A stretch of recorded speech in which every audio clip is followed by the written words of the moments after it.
Amém? Vamos ler o texto bíblico, Deuteronômio, capítulo 1, versículo 21 a seguir. Você que pode, em reverência à palavra de Deus, fique de pé. É um momento de inteira reverência, é o momento da palavra de Deus. É um momento que você, se tiver de ir no banheiro, você aguarda para ir no banheiro depois da palavra.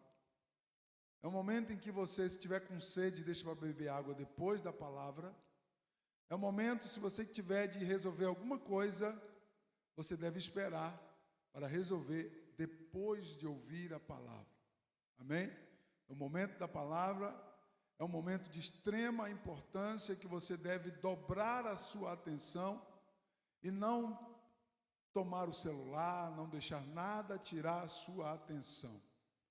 Tem as meninas que trabalham com a mídia, que têm autorização para ficar com o celular, fazendo vídeo para as redes sociais, apenas obreiros que podem se direcionar, resolver alguma questão, mas os demais, dobre a sua atenção e não perca tempo na palavra de Deus. Amém? Deuteronômio, capítulo 1, versículo 21 a seguir, diz assim: Eis que o Senhor teu Deus tem posto esta terra diante de ti. Sobe, toma posse dela. Como te falou o Senhor, Deus de teus pais, não temas e não te assustes. Então todos vós chegastes a mim e dissestes: mandemos homens adiante de nós, para que nos espiem a terra e de volta nos ensine o caminho pelo qual devemos subir e as cidades a que devemos ir. Isto me pareceu bem, de modo que de vós tomei 12 homens, de cada tribo um homem, e foram-se e subiram a montanha e chegaram até o vale de Escol e o espiaram. E tomaram do fruto da terra em suas mãos e no-lo trouxeram e nos informaram, dizendo: boa é a terra que nos dá o Senhor nosso Deus, porém vós não quisestes subir, mas fostes rebeldes ao mandamento do Senhor nosso Deus. Glória a Deus. Podeis sentar, queridos? Eu creio que todos vocês já leram esse texto bíblico. O tema da mensagem que eu irei pregar fala dos desconhecidos. Os desconhecidos. Eu vou citar dois homens, dois personagens. Esses dois personagens, eles trazem um exemplo importante, uma mensagem importante para você que está interessado em ouvir a palavra de Deus, porque o Senhor, Ele se disponibiliza a nós para falar conosco quando nós nos disponibilizamos a Ele para ouvir a sua voz. Quantos estão comigo? Diga amém. Glória a Deus. Então preste atenção. O texto no versículo 1 diz assim: eis que o Senhor teu Deus tem posto esta terra diante de ti, sobe e toma posse dela.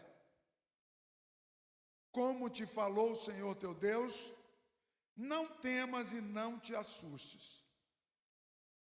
Escute que Moisés, servo do Senhor, chamou o povo e disse para o povo assim: olha, Deus deu a terra para vocês. Então vocês devem subir e tomar posse da terra. Amém? Era para o povo subir, tomar posse da terra. E não importa se a terra era habitada, eu preguei isso na quinta-feira passada. Não importa se a terra era habitada, não importa se a terra tinha nações poderosas que habitavam na terra, não importa nada disso. O Senhor disse assim: subir e possuir a terra. Amém? Está fraco aí. O Senhor disse assim: olha, subir e possuir a terra. Amém? É desse modo, é nessa característica que a maioria de nós recebemos as coisas de Deus. Escute uma coisa, Deus, Ele fala. Ele tem um compromisso com a sua palavra. E se a nossa fé estiver misturada com a palavra, certamente que os propósitos de Deus serão estabelecidos. Você está me ouvindo? Se os propósitos de Deus estiver misturado com a sua fé na palavra de Deus, certamente que os propósitos do Senhor serão estabelecidos na sua vida. Escute, o culto não é um passatempo, não é. O culto não é um passatempo. O culto é um lugar onde nós nos colocamos diante de Deus, nos disponibilizamos diante de Deus. Não é um lugar para você cochilar, não. É um lugar para você ficar atento, porque Deus vai falar com você e muralhas espirituais irão cair por terra. Quantos têm fé para receber isso? Num culto nós, ao invés de cochilarmos, precisamos ficar atentos, porque barreiras espirituais o inimigo constrói na nossa mente, se você permitir. O apóstolo Paulo fala de fortalezas espirituais que o inimigo constrói na mente. E essas barreiras ou fortalezas espirituais, elas poderão impedir você de receber algo da parte do Eterno, se você não ficar atento. Então, um culto é um momento especial em que nós nos disponibilizamos a Deus e Deus se disponibiliza a nós. Quem pegou aí, diga amém.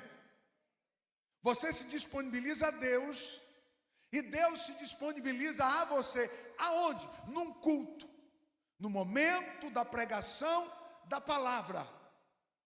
Algo especial pode acontecer na sua vida. Abra o seu coração e fique atento. Deus disse para o povo assim: sobe e possui a terra. Não importa se a terra era habitada. Moisés transfere a mensagem conforme Deus havia dito ao povo. Moisés diz para eles assim: olha, assim disse o Senhor, subir e possuir a terra. Pode ir, pode caminhar, pode marchar e possui a terra. O que é que o povo fez? O versículo 22 diz assim: então vós chegastes a mim, Moisés dizendo, então vocês se chegaram a mim e disseste: mandemos homens adiante de nós, para que espie a terra, e de volta nos ensine o caminho pelo qual devemos subir, as cidades pela qual devemos ir. Veja só que paradoxo. Deus fala para o povo ir, e aí junta um grupo, que é aquele grupo que começa pequeno e depois vai crescendo, vai tomando grandes proporções, e toma uma proporção tal, que eles chegam para Moisés e dizem assim: olha, primeiro vamos mandar aos homens para espiar a terra primeiro, para ver como é a terra, para ver por onde nós iremos passar. Escute aqui, a nuvem do Altíssimo caminhava sobre o povo, guiando eles por onde passar. Então, quando eles dizem assim: olha, vamos mandar homens para que eles descubram o caminho certo, é como que se Deus não estivesse dando a direção para eles. Você entendeu? Então nós vamos pegar e enviar pessoas primeiros, para eles verem se vai dar certo, se está tudo bem. Depois eles vão trazer o relatório para nós, aí a gente vai. Ei, Deus não falou que era para ir e habitar e tomar posse da terra? Por que será que nós arrumamos um jeitinho, que na maioria das vezes é um jeitinho nosso de resolver as coisas? Nós sempre temos um jeitinho nosso de resolver as coisas. Escute aqui, olhe para mim aqui, dobre a sua atenção. Deus não precisa do seu jeitinho, porque Ele é Deus. Você pegou isso aí? Deus não precisa do seu jeitinho, porque Ele é Deus. Deus conhece o dia de amanhã, você não conhece. Deus sabe o que irá acontecer daqui 1 minuto, 1 hora, 2 horas, você não sabe. Então escute que aquele povo desobedeceu a uma ordem de Deus. E é tão interessante que houve ali uma revolução. Escute uma coisa aqui. Eram 12 tribos. Quantas tribos? 12 tribos. Para você não cochilar. Quantas tribos? 12 tribos. Eram 12 tribos. Milhares de pessoas. Quando saíram do Egito, cerca de 2 milhões de pessoas. Escute uma coisa. E Moisés era o líder. E milhares de pessoas chegaram até Moisés para convencer. Não, Moisés, a gente vai, mas primeiro nós precisamos espiar a terra. Não foi Deus que ordenou enviar os 12 espias. Não foi Deus. Foi o povo que incitou Moisés para enviar os 12 espias. Você entendeu isso muito bem? Diga amém. A intenção da expedição de enviar 12 homens representando as 12 tribos foi escolha do povo, não foi escolha de Deus. Queridos, escute uma coisa: quando não é escolha de Deus, vai dar errado. Tenha certeza que vai. Quando não é escolha do Senhor, na maioria das vezes vai dar errado. E sabe o que aconteceu? Eles enviaram os 12 espias. Mas algo interessante acontece que destaca 2 personagens. Quantos personagens? 2 personagens que eu quero pregar para vocês nessa noite. Algo acontece onde se destaca 2 protagonistas. Caleb, que em português é Caleb, em hebraico é Caleb. Caleb é cachorro em hebraico e significa segundo o coração, do coração. Se você chegar em Israel e chamar alguém de cachorro, a pessoa vai ficar feliz com você, porque você está dizendo que aquela pessoa é segundo o seu coração, é do seu coração. Você ama aquela pessoa. Cachorro em hebraico é isso, é segundo o coração. Agora, se você chamar um judeu de gato, ratulo, aí ele está chamando de ladrão, mas de cachorro não. Cachorro é segundo o coração. Escute uma coisa aqui. Caleb, cachorro, ou segundo o coração, é o homem que se destaca naquela expedição. Teve 2 homens que se destacaram naquela expedição. E Yehoshua, em hebraico, que em português é Josué, e Caleb, em hebraico, que em português é Caleb. Então, Josué e Caleb se destacaram naquela expedição. E também Naashon, que em português é Naasson, era o líder da tribo de Judá. Presta atenção aqui, olhe para mim, porque logo eu vou encerrar a mensagem. Escute uma coisa. Naashon era o líder da tribo de Judá. No meio daquela confusão, se vai na expedição de 12 homens ou não vai na expedição de 12 homens, a tribo de Judá tinha um líder chamado Naashon, ou Naasson. O líder da tribo de Judá, ou da principal tribo de Israel. Qual era a principal tribo de Israel? Judá, a tribo de Judá. De onde veio a linhagem do Messias, de onde veio a linhagem do rei Davi, de onde veio a linhagem do nosso mestre. Então a tribo de Judá era a principal tribo de Israel, é a principal tribo de Israel. O líder da tribo de Judá disse assim: nós não vamos nessa expedição. Deus falou para a gente ir e possuir a terra, e não ir ver como que é a terra. E Judá não foi. Ninguém de Judá foi naquela expedição. E quem foi, pastor? Preste atenção aqui. Judá não foi, nenhum homem de Judá foi na expedição dos 12 espias. Foram 11 homens das tribos de Israel e um homem, Caleb, um cananeu, estrangeiro, que foi escolhido naquele episódio. Naashon disse assim: olha, eu vou escolher um homem então para representar a gente. Mas ninguém da tribo de Judá vai sair daqui sem a ordem do Eterno. Escute uma coisa. Foi a pior expedição que Israel fez. Foi a pior expedição, a pior experiência que Israel teve, foi fazer aquela expedição de enviar aqueles homens para espiar a terra. Sabe por quê? Quando eles voltaram de lá, aconteceu outra revolução pior ainda. A Bíblia diz que o povo temeu, o povo ficou com medo, não queria ir porque tem gigante, porque tem isso, tem aquilo. Ei, Deus não falou que é para ir espiar para ver como que é. Deus disse que era para entrar na terra e possuir a terra. Os detalhes quem coloca é nós, eu e você, que coloca alguns detalhes que são desnecessários. Escute uma coisa, é desnecessário alguns detalhes que você resolve colocar em algo que Deus já determinou que você faça. Pelo amor de Deus, será que você está me entendendo? Diga amém. Nós colocamos detalhes desnecessários e aquele povo voltou de lá. E houve uma confusão. Sabe qual foi o resultado daquela expedição? O pior possível. Deus determinou que aqueles murmuradores de 20 anos para cima, todos iriam morrer no deserto. Pagaram com a própria vida. Por quê? Porque fizeram uma expedição que não estava na ordem do Senhor. Os únicos que voltaram de lá e sobreviveram daquela expedição foi Josué e Caleb. Agora pasme, Caleb se destaca porque ele era um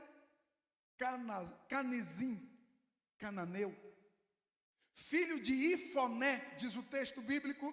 Caleb, filho de Ifoné, filho de Aminadab é o Nasson. Caleb, filho de Ifoné, o cananeu. Como que pode um homem cananeu é enviado representando a principal tribo de Israel, e ele dá um exemplo que não consegue encontrar em ninguém mais a não ser em Josué. Escute uma coisa aqui, porque nós vivemos um paradoxo hoje.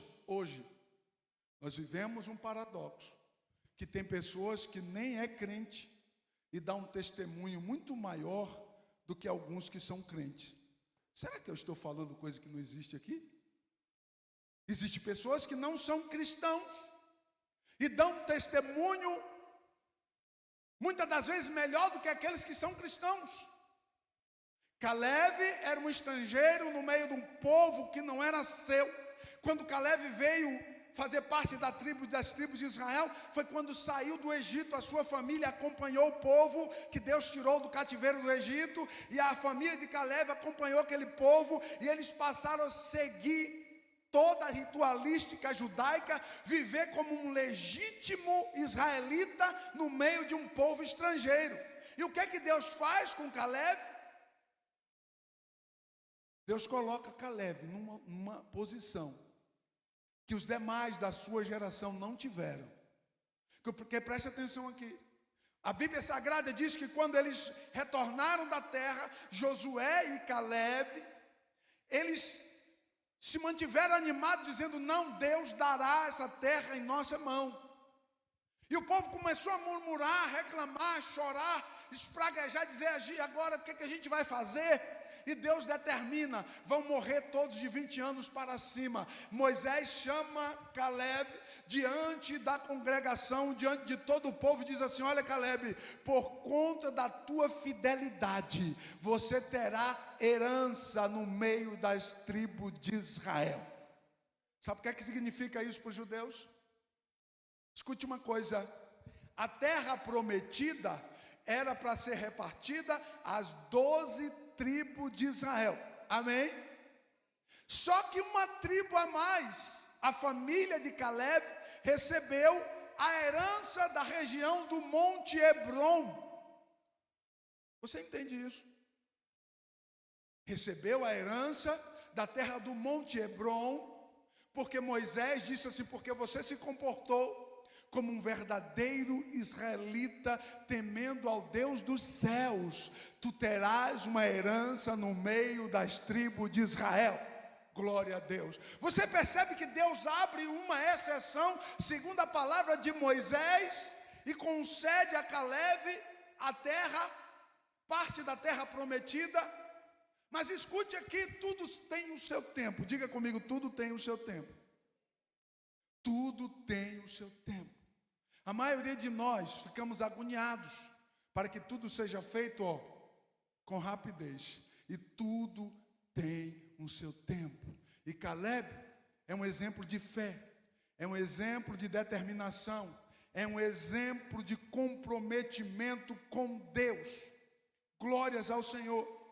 No capítulo 14, versículos 7 a 9 de Josué, Caleb diz assim a Josué: 40 anos eu tinha, quando Moisés, servo do Senhor, me enviou a Cades-Barneia a espiar a terra.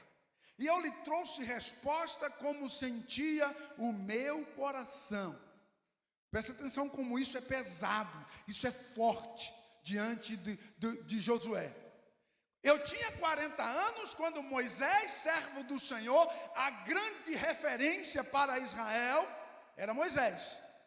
Olha, Moisés, servo do Senhor, quando eu tinha 40 anos de idade, me enviou naquela expedição de 12 homens para espiar a terra. E eu fui junto com aqueles 11 homens, representando a tribo de Judá, e trouxe a resposta conforme estava no meu coração: o Senhor nos dará aquela terra. Versículo 8: mas os meus irmãos que subiram comigo fizeram derreter o coração do povo. Eu, porém, perseverei em seguir o Senhor meu Deus. Olha que lindo isso. Então Moisés naquele dia jurou, dizendo: certamente a terra que pisou o teu pé será tua, e os teus filhos em herança perpétua, pois perseveraste em seguir o Senhor meu Deus. Escute uma coisa aqui. Sabe quantos anos Caleb tinha agora? 85 anos. E Caleb disse para Josué assim: olha, já se passaram 85 anos e a minha fé continua a mesma. Já se passaram 85 anos e a minha expectativa continua a mesma. Sabe o que acontece aqui? Josué inicia, após atravessar o Jordão, inicia o período das conquistas na terra prometida. Foram anos de guerra, 45 anos de guerra, lutando, vencendo, lutando e vencendo, sem descansar. Até o dia que o povo descansou, e Josué para e convoca toda a liderança e diz assim: olha, agora a terra descansou, o Senhor nos deu paz, nós vamos repartir, cada um vai receber a sua herança e vai trabalhar, glória a Deus, e vamos continuar servindo e adorando ao Eterno. Sabe o que o Caleb fez? Não perdeu tempo. Na hora que ele viu que o líder reuniu o povo, e o líder era aquele parceiro que estava com ele naquela expedição, era Josué, que conhecia muito bem Caleb. Só que Caleb agora, até aqui, ele era um estrangeiro, morando no meio do povo. Sabe onde que era que habitava o estrangeiro? Do lado de fora dos muros da cidade, na frente dos portões da cidade. Não era dentro da cidade, junto com o povo. Não era dentro da congregação, nas tendas, junto com o povo, não. Era fora das tendas, ao redor, perto do povo, próximo ali do tabernáculo, e não dentro do povo. Caleb aguardou o momento dele poder, de fato, assumir a sua herança prometida pelo Eterno há 45 anos atrás. E ele não deixa passar, ele chama Josué e diz assim: olha, Josué, eu fui enviado e você foi comigo. E a minha força hoje continua a mesma, o mesmo vigor, com 85 anos de idade. Moisés, servo do Senhor, me prometeu a terra de Hebrom. Então eu estou aqui hoje reivindicando aquilo que é meu, não por direito, porque eu não tenho direito, porque sou um estrangeiro. E eu sei muito bem que eu não tenho direito, porque eu sou um estrangeiro. Preste atenção a essa humildade de Caleb. Eu não tenho direito porque eu sou estrangeiro, mas me foi prometido através de Moisés, o servo do Senhor. Olhe para mim aqui. Eu e você não temos direito, porque somos estrangeiros à aliança do Eterno. Mas através de Cristo Jesus, você pode receber a herança eterna. Levante a sua mão e glorifique a Deus. Através de Cristo Jesus, você deixa de ser um estrangeiro para ser o herdeiro da promessa, o herdeiro da herança eterna. Exalte ao nome bendito do Senhor para sempre. Aleluia. E Caleb então reivindica a sua porção no meio do povo estrangeiro. E agora ele deixa de ser um estrangeiro para ser um herdeiro. Bendito seja o nome precioso de Jesus. Olhe para mim aqui. Deus não se esquece de ninguém. Ele está olhando para mim e para você. Sabe o que é que Deus exigiu de Caleb? Que ele mantesse a sua fé viva, mantesse a sua fé firme, não importa os anos. O Senhor prometeu algo para você, então aguarde, porque você vai receber a promessa, você receberá a herança. Bendito seja Deus para sempre. Aleluia. Eu quero fazer uma conjectura para me encerrar aqui. Olhe para mim, por favor. Imagine se durante aqueles 45 anos, Caleb de repente deixasse subir ao seu